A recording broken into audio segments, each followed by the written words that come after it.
Hello, good evening to all who will join us this evening for the last CSF Forum Live in this year. My name is Rike Alten. I'm a rheumatologist located in Berlin, and I'm joined tonight by two very esteemed colleagues, by Eugen Feist, who moved from Berlin to Lower Saxonia, and my dear colleague Peter Taylor from Oxford. And there we are going to have our housekeeping messages. So during the meeting, the attendees will be on mute. Questions to the speaker can be submitted at any time through the Q&A function. And if you have any technical question, this is better if you put them into the chat box. And then now we are already in the program. So the first talk will be given by Eugen Feist. And the topic will be treatment considerations in RA patients with special considerations, here, cardiovascular and renal disease. And then the other very interesting topic is when treating women of childbearing age in inflammatory arthritis. This will be covered by Peter Taylor. And first of all, I'm going to introduce to you my dear colleague Eugen Feist. He's coming from Berlin originally, where he worked a long time at the Charité, but now he is head of the Department of Rheumatology at the so-called Vogelsang Clinic in Gommern, which is located close to Magdeburg and part of Magdeburg University in Lower Saxonia. Eugen and I have a long experience working together, and I'm very much looking forward to his presentation on treatment consideration in RA patients with special consideration. Eugen, it is yours. Thank you very much, Rike, for this kind introduction. And hello to all the colleagues listening to us. Yes, I think the topic of cardiovascular and renal disease in patients with rheumatoid arthritis really deserves our special attention. Since both organ systems not only interfere with each other, just remember the kidney does control the blood pressure by releasing renin. The heart, on the other side, does release the natrium controlling hormone, which finally controls again the kidney function. But these both organs also quite often play a significant role for the prognosis of patients with rheumatoid arthritis. And so every physician, not only the rheumatologist, should know about it, because sometimes the cardiologist or the nephrologist will face patients with rheumatoid arthritis and has then to consider whether there is a special involvement, also a special effect of the rheumatic disease on the different organ systems. So here are my potential disclosures. Well, and I will start my presentation first with a good information, and I will finish with a very good information for you. But in between, I hope to raise your attention to these both organ systems in patients with rheumatoid arthritis. So what we have seen over the past decades is a constant decrease in cardiovascular mortality in patients with rheumatoid arthritis. And these are data from the Mayo Clinic in the US, where such a decline has been clearly visible from the 1980s to the 2000s with respect to the all-cause cardiovascular mortality, but also to coronary heart disease, which is quite frequently associated with rheumatoid arthritis and plays a major role for the prognosis of the patients. And what we have really only understood within the past decade is that there is a lipid paradox in patients with inflammatory diseases and in rheumatoid arthritis in particular. Because when we just measure the lipids in the bloodstream in active patients, we usually find a quite insignificant situation with normal cholesterol levels. But the inflammatory situation of the patients does profoundly affect the lipid metabolism, and especially also the so-called reverse cholesterol transport.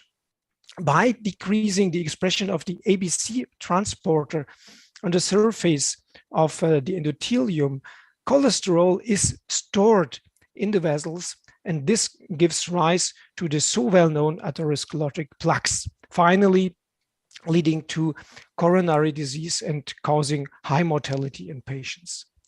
And simply by reducing the inflammatory status, we are able to influence this outcome in patients with rheumatoid arthritis. And for the past years, it has been shown for different approaches, namely TNF blockers and antibodies against the interleukin-6 receptor, that these targeted therapies especially do affect the long-term outcome of patients with rheumatoid arthritis with respect to their cardiovascular mortality. And initially, we also believed that newer compounds like the JAK inhibitors do not harm the cardiovascular system, since they also, of course, do influence the inflammatory process of the underlying disease, and by this means also can cause a normalization of the metabolic status, allowing us to identify those patients with a disturbed lipid metabolism and to start, for instance, statins. However, few months ago, the final data of the oral surveillance studies have been published for the JAK inhibitor tofacitinib, and this gives rise to certain warnings now, because in this head-to-head trial between the JAK inhibitor tofacitinib and two different TNF blockers, a higher incidence of non-fatal myocardial infarctions have been observed for patients under tofacitinib. Not only MACE, but also cancers were found to be occurring more frequently in patients under tofacitinib treatment. And so warnings spread around the world, initially by the FDA, but now also by the EMA, pointing to a potential risk of the JAK inhibitors as a class of drugs for MACE and cancer.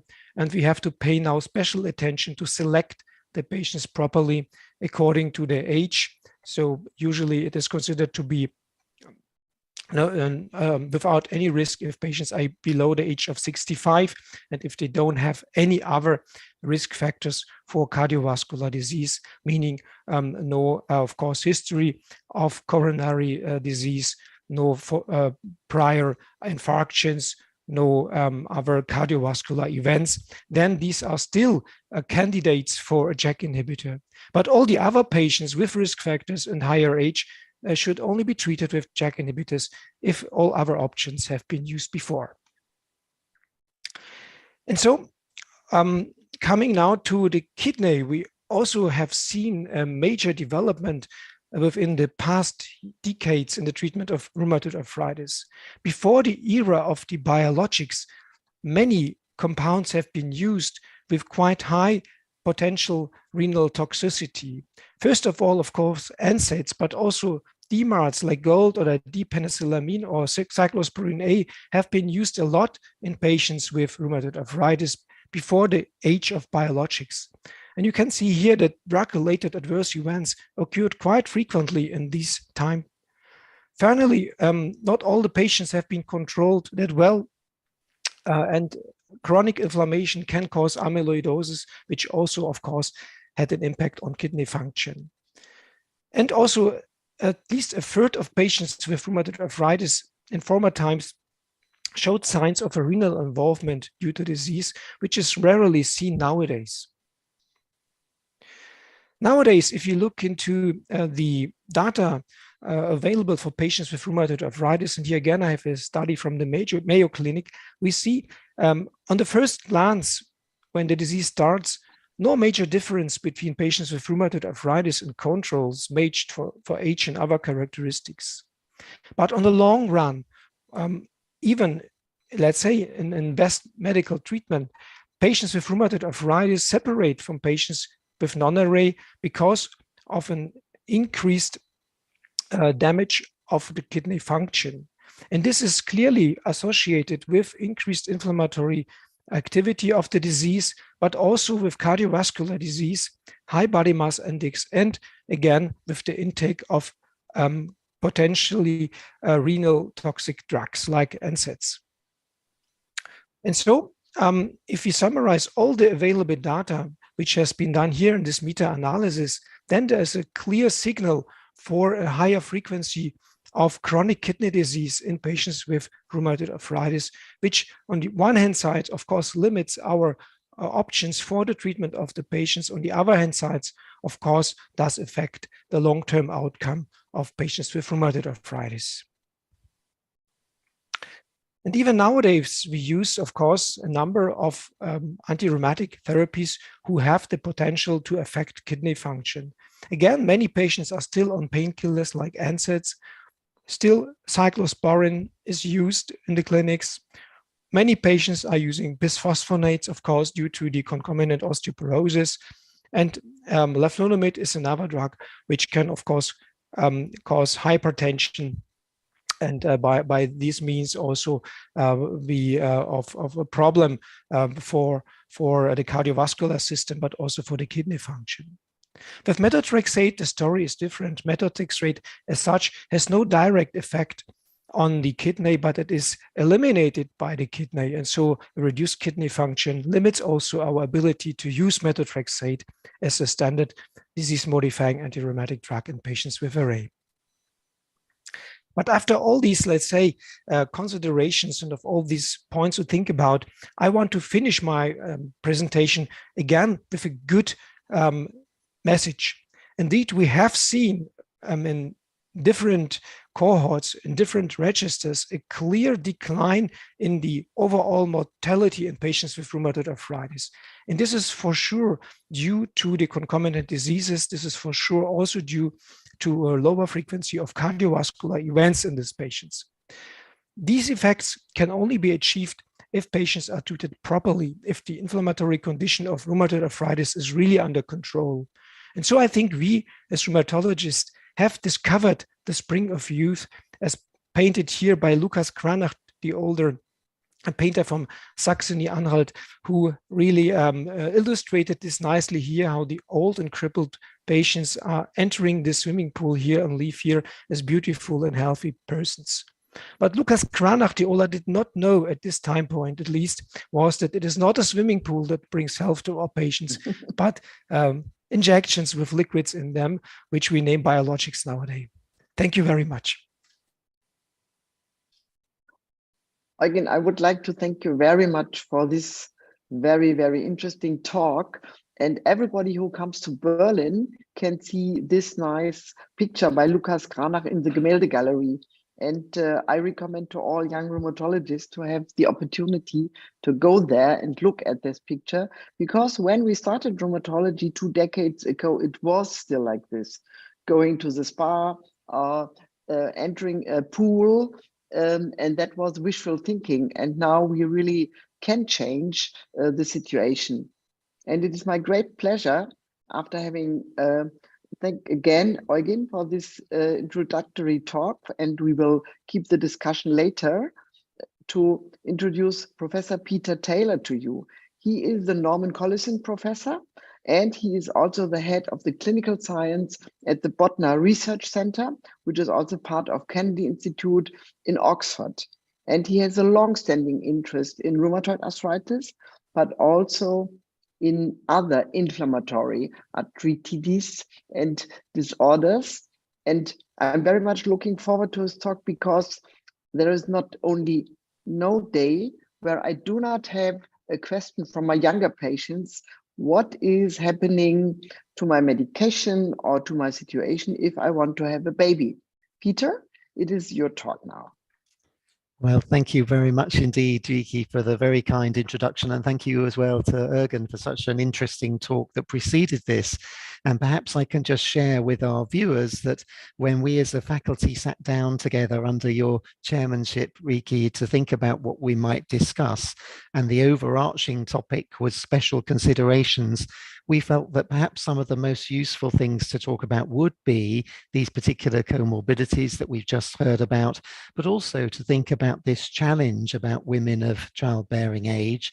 And I'll come on to explain why that's so important in our thinking. So here are my disclosures.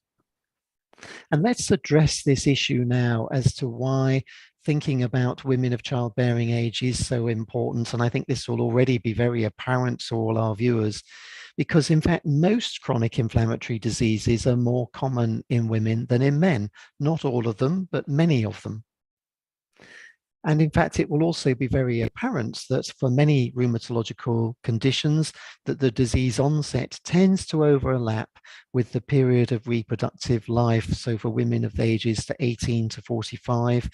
But there's also the issue that I think we've lived through a major shift in demographics in many parts of the Western world now, where many women are increasingly choosing to have their children later in life. Women also have professions, of course, and it's a very different demographic to 2 generations ago, and therefore they're often waiting to become fully qualified in whatever profession it might be before going on to have family. So there has been a steadily rising age in the time of first pregnancy for many women, not for all, but for many.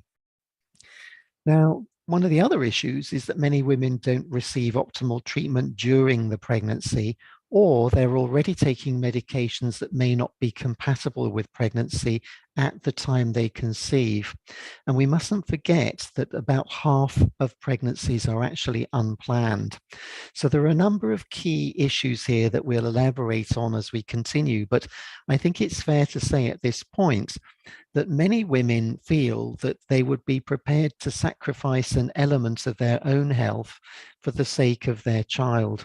And whilst, of course, that's very laudable to have these maternal wishes, which I think are very natural in a way, they may not necessarily realize that it's a mistaken view, because in fact, the health of the child growing within them is dependent upon their own health. And we'll come on to think about that. But the other very sobering thought here is that about half of pregnancies are unplanned, and therefore it's our responsibility as rheumatologists for any women of childbearing age, and actually we probably should say this to many of our male patients too, that if they're thinking about the issue of family, that actually it's very important to think about family planning. And I think certainly in British culture, we're often very shy about these things. I don't know about my friends in Germany, but we must actually raise this. So the number of women able to consider childbearing may in fact be increasing because we've got better therapies, as we've just been hearing. This enables better physical function. And of course, the obstetric physicians and surgeons are generating situations which may allow women to have children where they might not have been able to in the past. So all of these considerations make it a very important situation. Now, one of the biggest studies that actually looked of women of childbearing age with rheumatic disease, this is rheumatoid arthritis, who in fact expressed a pregnancy wish, so they wanted to have a family. Here you can see the summary of some of these results. And there are 2 key points that I want to raise with you. If you look right at the top of this table, it will come as no surprise that one of the influences where it reduces your chance of successful conception is simply being older. As patients get into their mid and later 40s, it becomes harder to successfully conceive. But if you look at some of the other features, which I'll now highlight, one of them is disease activity itself. We'll come on to talk about this in more detail in a minute, but essentially the more active the rheumatoid disease, the harder it is to successfully conceive and the longer it may take. But the other point is it's not only disease activity, but it's also certain treatments. And these include some of the treatments that can be used at certain times in pregnancy, including non-steroidal anti-inflammatory drugs and prednisolone. So let's think about this in a little more detail now. So in fact, again, when we look at the relationship between DAS28 scores or disease activity scores, what you can see is that for every point of disease activity score that increases, in other words, for every point of more active disease, your chances of becoming pregnant over the course of a year decrease by about 1 in 5. And that's very nicely illustrated in this chart here. So if we look at the time to pregnancy, And we first of all start off in patients with high disease activity in the red line. You can see that nearly 75% of them have not successfully conceived over the first year. Whereas if by contrast, we look at people who have well-controlled disease, then actually the proportion who don't successfully conceive is down at about 1 in 4. So I would like to suggest, and sometimes people might even make jokes about this, but of course it's a very serious issue for our patients, and that is it's not so much managing the disease during pregnancy, but it's actually becoming pregnant that may be the challenge. And there are many factors that impact on this. Not only, for example, how often the couple indulge in the necessary activity to become pregnant, that's clearly a consideration, but it's really this issue about the overall well-being of the female themselves, and why it's a mistaken view on the part of some mothers-to-be that they should allow their disease activity to worsen because they think it will be to the benefit of the child. So let's think about this a little bit more and think particularly about prednisolone. Now, prednisolone, as we'll see, is one of the drugs that can be used in pregnancy and can be very valuable in controlling disease activity, but nonetheless, there is a dose-ranging effect in terms of the influence of prednisolone itself on conception. So for patients on a relatively low dose of prednisolone, between 2.5 to 7.5 milligrams once daily, the effect is in fact quite low. But for patients who are on higher doses of prednisolone, above 7.5 milligrams daily, there becomes a higher proportion of patients who fail to successfully become pregnant over time. So obviously, there's a message here that whilst prednisolone can be very valuable, it's wise where possible to avoid higher doses. Now, there have been many recommendations and guidelines that have emerged in recent years. And what I'm showing you here is a table from the guidelines that came out in my country from the British Society for Rheumatology. We'll also talk about the Euler recommendations shortly. But the rather nice aspect of this paper from the BSR was that when we look at the compatibility of treatments prior to actually trying to conceive, you can see that this includes most of the drugs that our patients may be on, if we're talking about conventional synthetic DMARDs and other, but not methotrexate and not leflunomide and not mycophenolate. Now, in the case of methotrexate, there have been various recommendations. When I first qualified, we used to tell patients that they had to discontinue methotrexate for 6 months prior to a planned conception. The difficulty with that, of course, is if the disease flared and it takes a long time, that may further delay conception. And there has been a more extreme view by some, particularly in the United States, that you only need 1 full menstrual cycle. But I think most physicians now would suggest that somewhere between 6 weeks to 12 weeks is an adequate time to discontinue methotrexate, either to be using contraception during that time period or to be abstaining from sexual activity, and then it's fine to go ahead and attempt conception. Methotrexate itself is a pro-abortive drug, but it may also have a small chance of causing genetic abnormalities for a growing fetus. Now, if we look at other drugs in terms of the targeted therapies, we know that in fact the anti-TNFs are compatible with use prior to conception. In fact, there isn't any data, or there wasn't at the time of the BSR publication in 2016 for golimumab. And with respect to rituximab and tocilizumab, again, there's advice to try and stop sometime in advance of a planned conception. But you can see for the other biologics, abatacept and anakinra, the advice again has been that they're not ideally compatible immediately prior to conception. But part of this reflects a paucity of data on these subjects, because of course, no one would want to experiment, as it were, to see what has happened.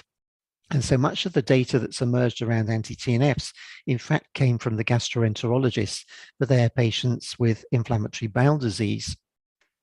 Euler has also had a very useful publication that you might wish to refer to. It came out back in 2016, and they formulated the overarching principles for use of anti-rheumatic drugs before pregnancy, but also during pregnancy and lactation. And let's consider these now.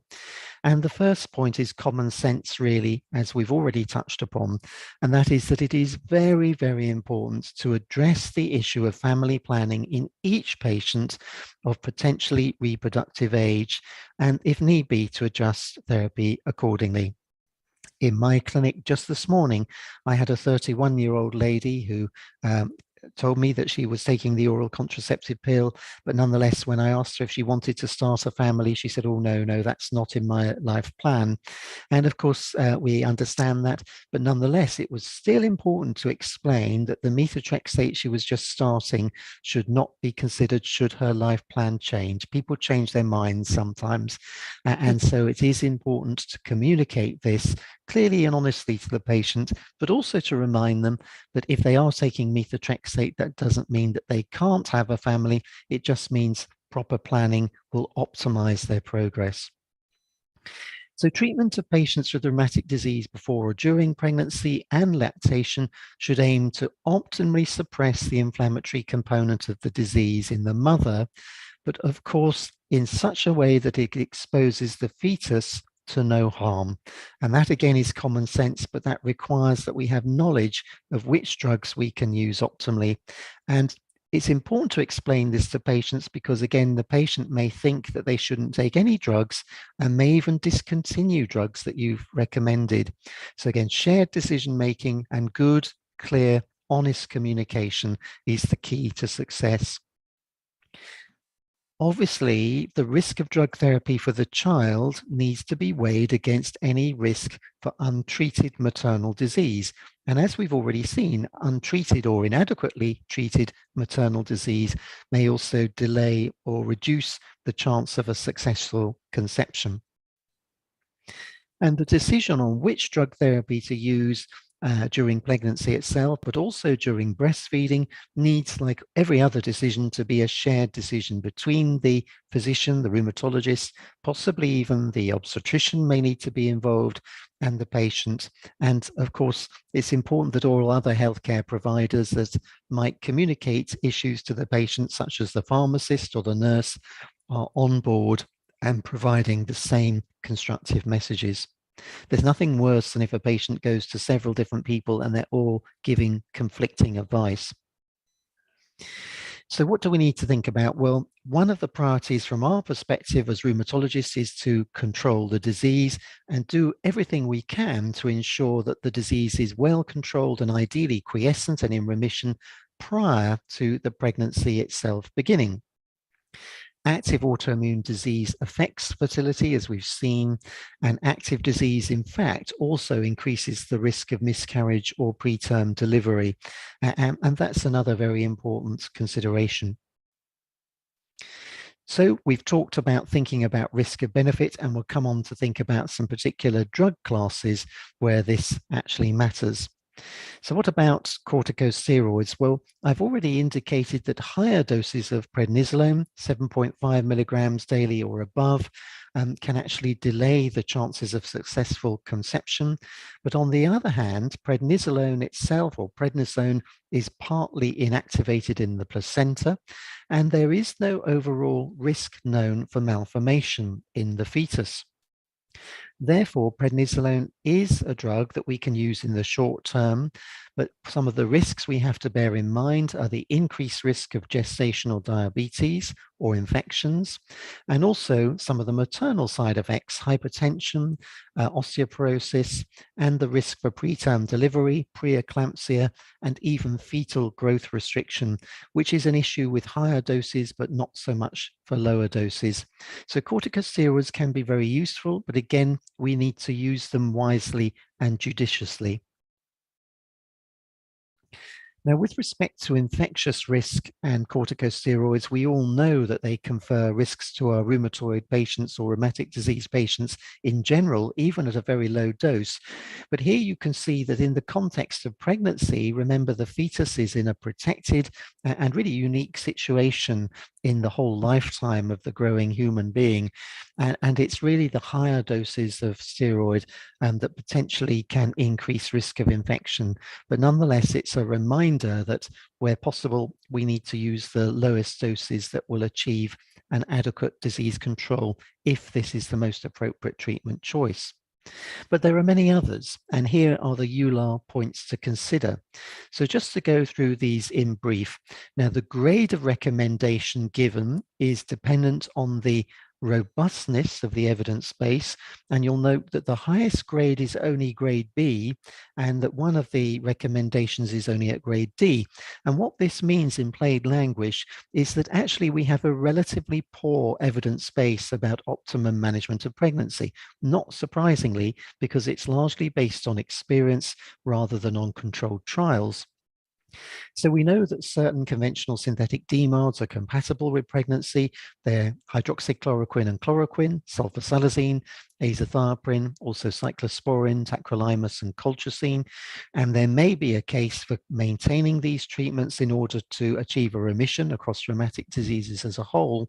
But equally, if the patient achieves a remission, and you'll be well aware of the story that patients are more likely to go into remission if they're pregnant, that is partly true.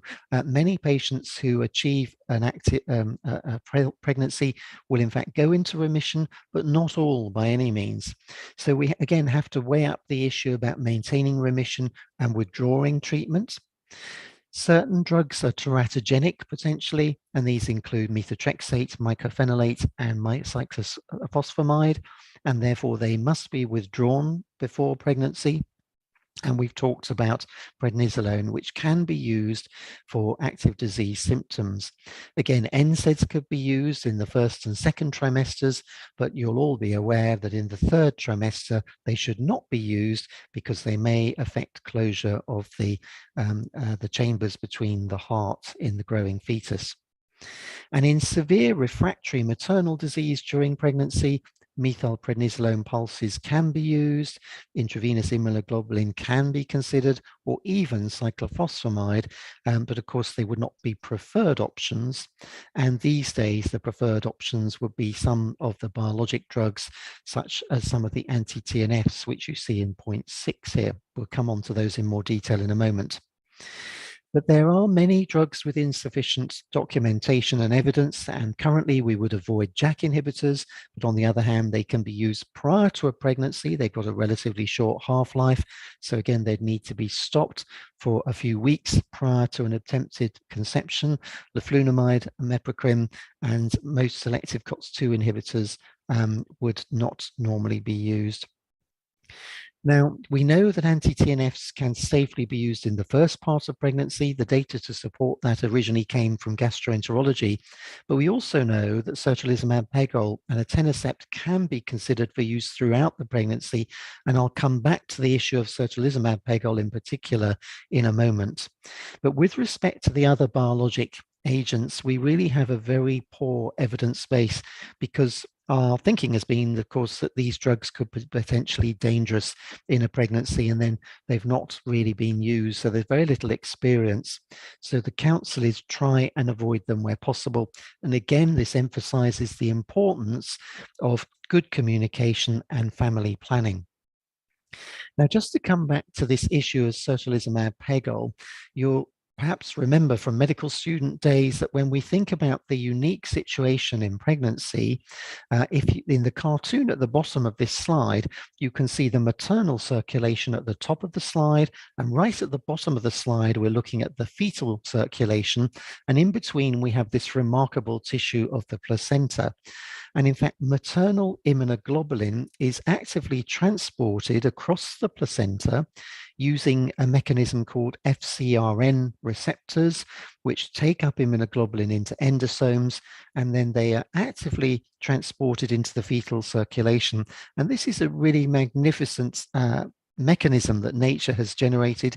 So when the baby is born, it will already have some of the maternal immunity for a while until it generates its own immune response. So it's really a marvel of nature.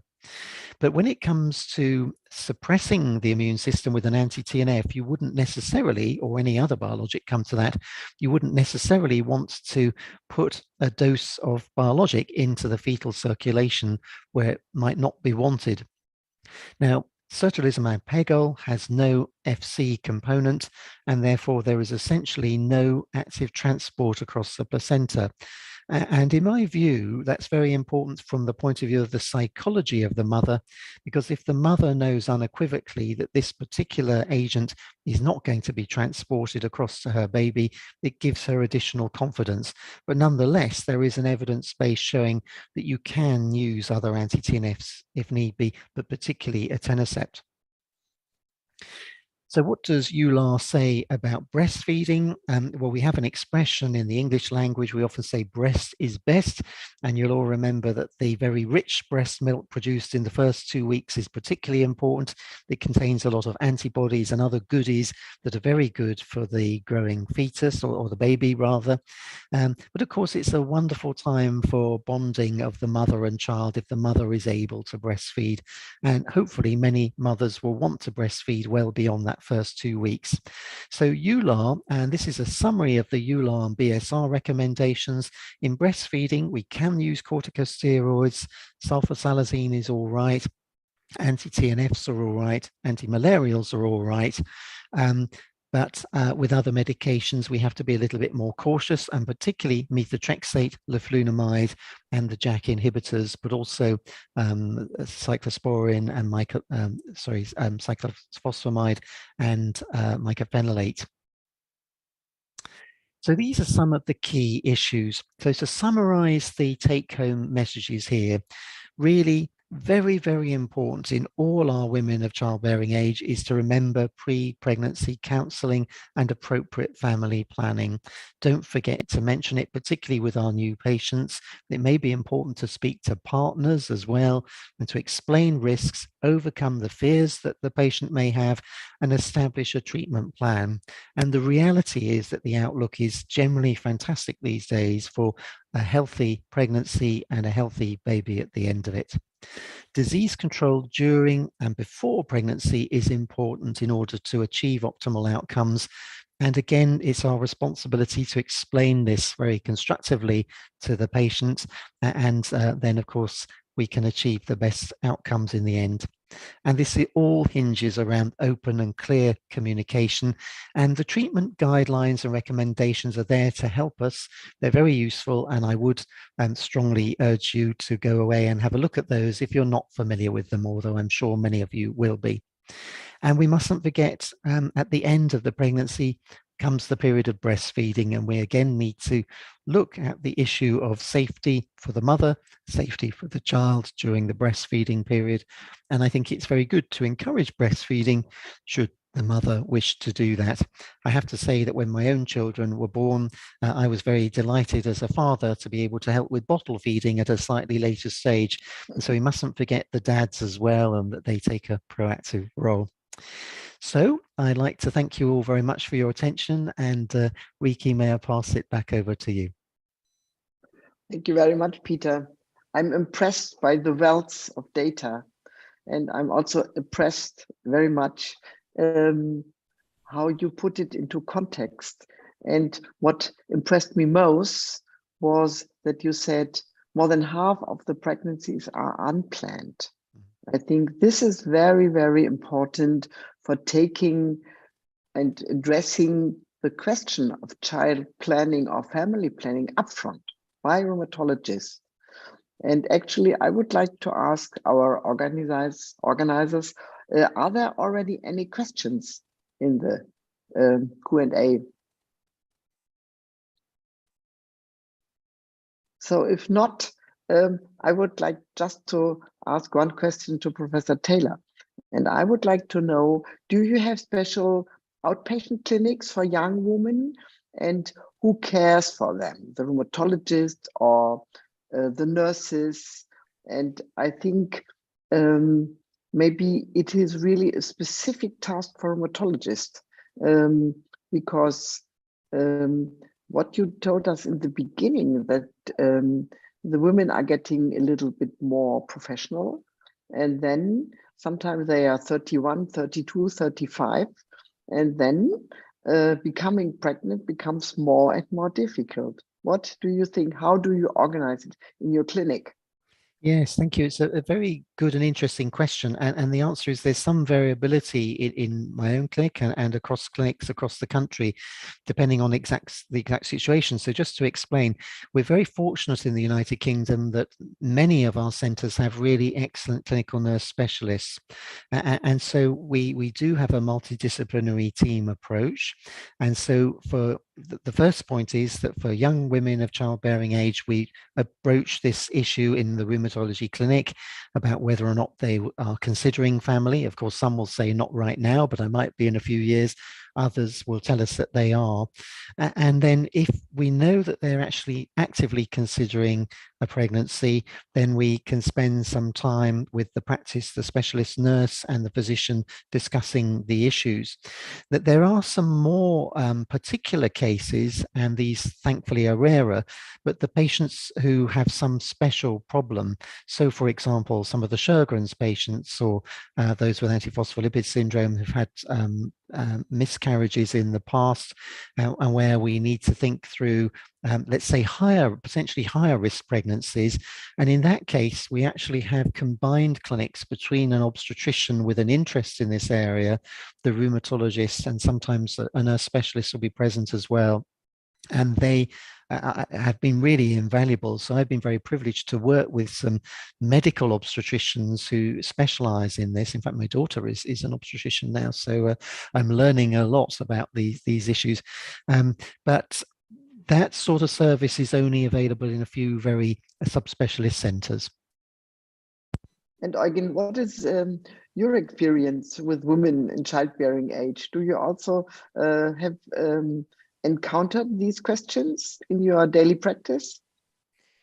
Yes, I think it is very, very good to have it organized in a special, let's say, together with a colleague who's also specialized in this topic. So together with the nurses, of course, because patients do not only speak to us, but also to other health professions. So especially to the nurses. And this is something that we are not so aware about, but it is very important that they also get positive signals from the nurses supporting their plans to become pregnant, which is nowadays, I think, really a realistic goal with all the options that we have. One thing that I observed quite frequently is that if the patient is pregnant, then the regular visits in the clinics are not, let's say, often desired anymore by them. So they try really not to come to the hospital, and so we sometimes really lose the contact to the women. And I think it's then, of course, very important at least to stay in contact, maybe by phone call or by other means, really to support them if something goes wrong. And I'm curious to know, Peter, whether this is also something that you have seen in your hospital, that women are, let's say, are not coming anymore to the regular visits if they are pregnant.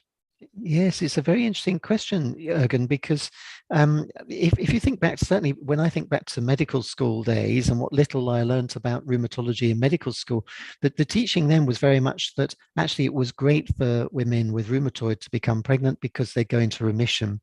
But in fact, when you look at the data across different rheumatic diseases, whilst it is true that a proportion do actually have a suppression of disease activity, because after all, the immune system is designed to suppress any immune response against paternal antigens. So it makes sense biologically that there should be a reduction in overall immune response during pregnancy.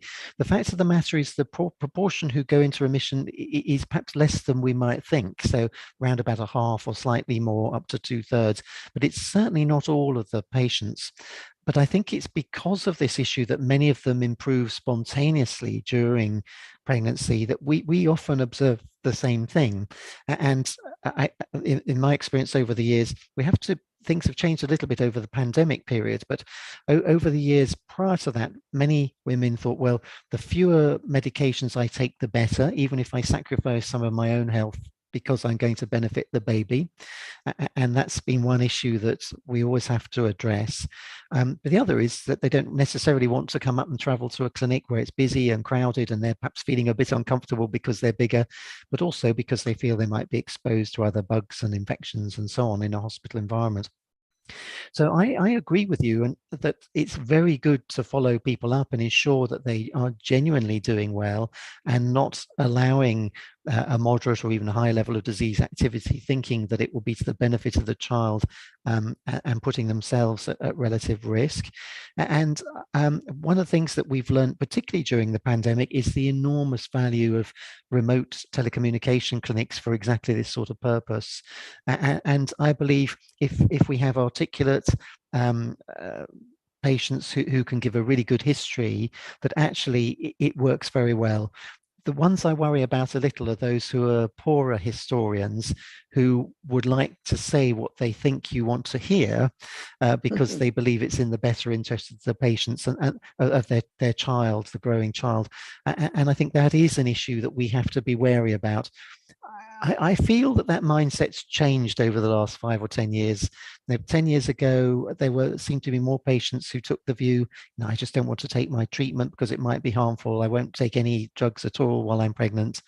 But I feel that somehow the community has become better educated. Maybe that's an influence of social media, I don't know. Actually, before I would like a question to Eugen, I have one other question. And my process is working like this. If a patient tells me that she is pregnant or she's planning pregnancy, and sometimes then after they don't come, then I already make an appointment 1 year upfront. And that is very safe, because when the baby is maybe 3 or 4 months old, they are really proud to show the baby if everything went okay. And also at that time, it is very important for us to catch up, because sometimes the disease deteriorates again. And then you really have to counsel them how to start with the therapy, and maybe to stop breastfeeding after, let me say, 4 or 5 months, which is important to really not to move on the disease as it has been before. So I think our responsibility is very great. What do you think of this plan to do so? I absolutely agree. And in fact, I do exactly the same for a number of reasons, for all the reasons you stated, but also because it always gives a great deal of joy for us all to see little babies in the clinic. We're all very pleased. And, you know, the nurses always enjoy a cuddle, and some of us do too, with the little baby. But no, the point you make is really well taken, because, as you say, just as there's data that remission is more likely during the pregnancy, but it doesn't work for everybody, similarly, flares can occur in the puerperium, and hormonal changes that may or may not be associated with cessation of breastfeeding are very important. And for some women where there has been a flare, it may be wiser to explain that the most important part of the breastfeeding is the first couple of weeks. If you can go longer, that's great. But sometimes it's better for you and the baby to switch to bottle feed at that point and to go back on your treatment, especially for women who may, for example, even have trouble holding their baby if they have active disease, which of course may cause subsequent psychological problems with bonding and so on. So I absolutely agree, Riki.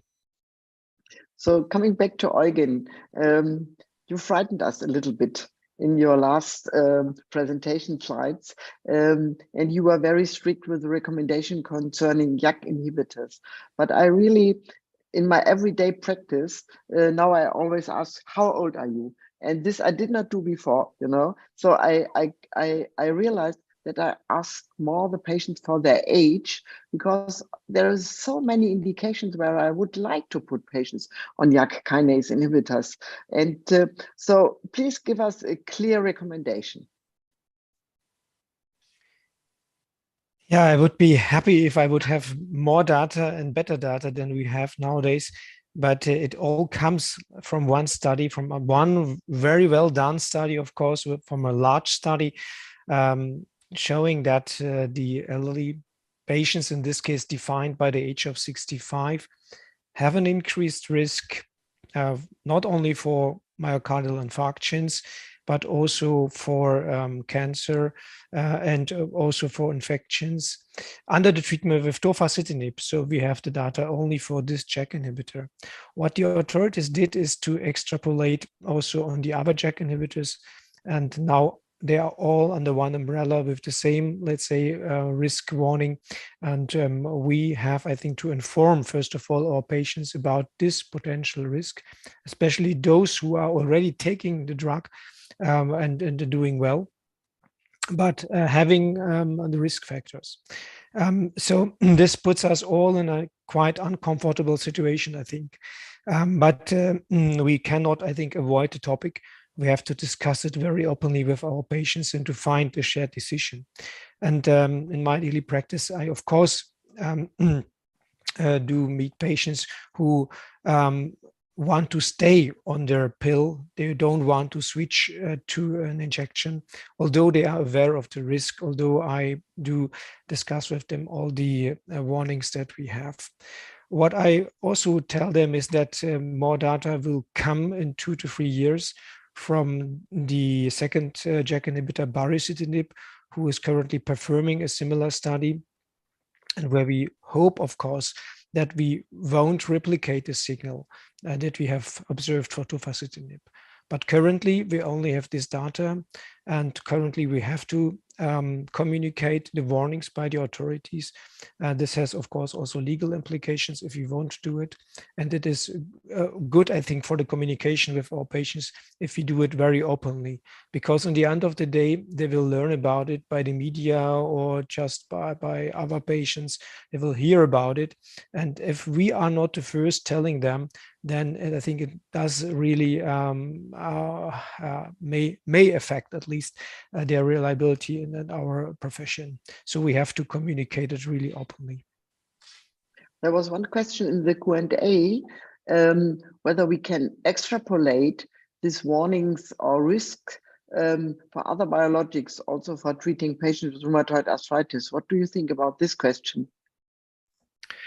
For other biologics, especially Yes. for TNF blockers and for interleukin-6 receptor antagonists, we have, I think, very promising data showing that they seem to reduce the risk for especially cardiovascular events significantly. So what we have seen, for instance, in our register in Germany, was that even compared to methotrexate, different biologics, TNF blockers, and interleukin-6 receptor antagonist in first place do reduce, let's say, the risk of mortality, do increase the expectation to live as long as the normal population. Actually, even longer, I think. If I memorized those patients who were not adequately treated and got a lot of prednisone high dosages for a long time, and they were really tiny little ladies after a long treatment. And actually, we don't see any more individuals like this in our clinics nowadays. The picture has totally changed. And this is really, of course, due to the effective treatment all over the years.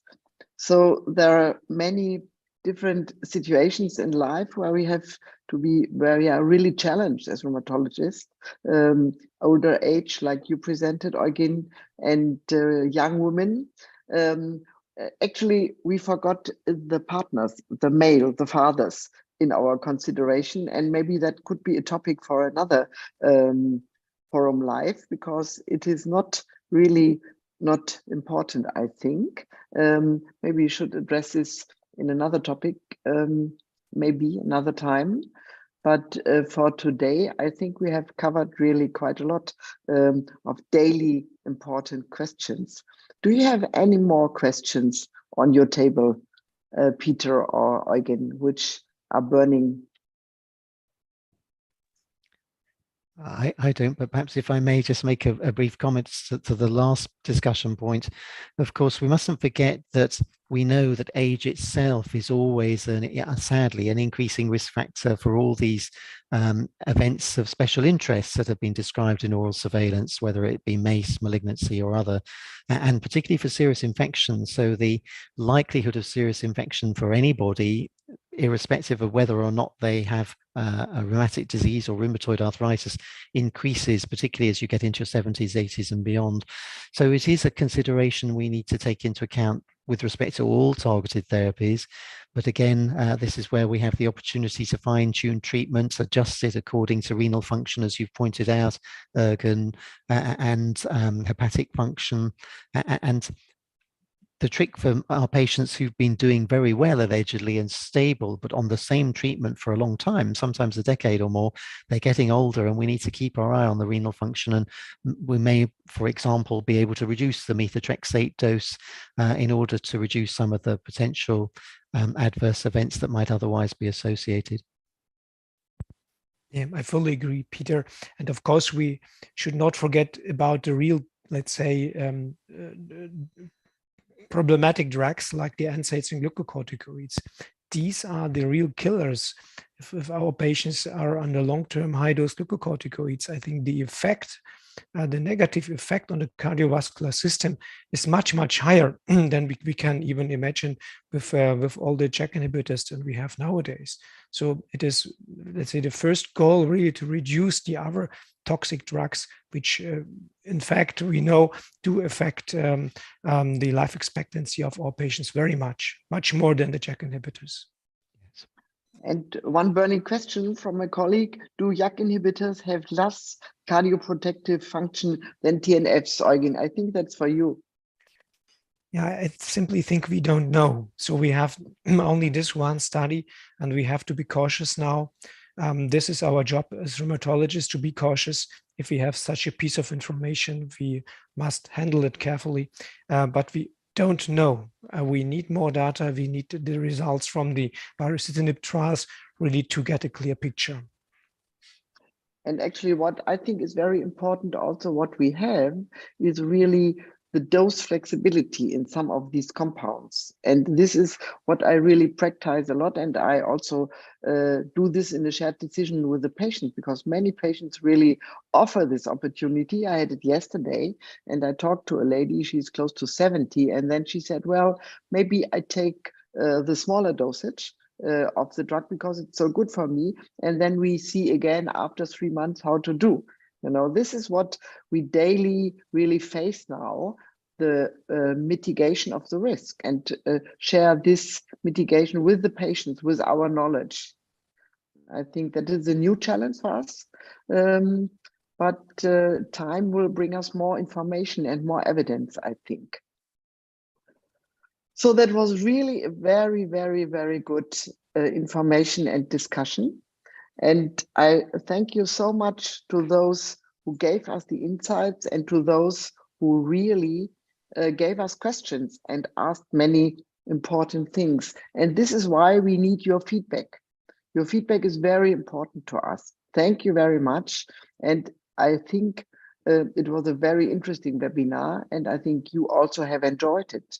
Please be so kind and fill the short evaluation form to let us know your feedback. And you can also, if you missed the session today or the whole session, you can see the live stream version of this webinar, which is now available to view on your YouTube channel, which is called Cytokine Signaling Forum. Very interesting. You can see many other interesting webinars there. But today I would like to recommend our webinar. And I'm not there where I want to end, because the webinars are going on in the next year. And the first webinar will already be in January.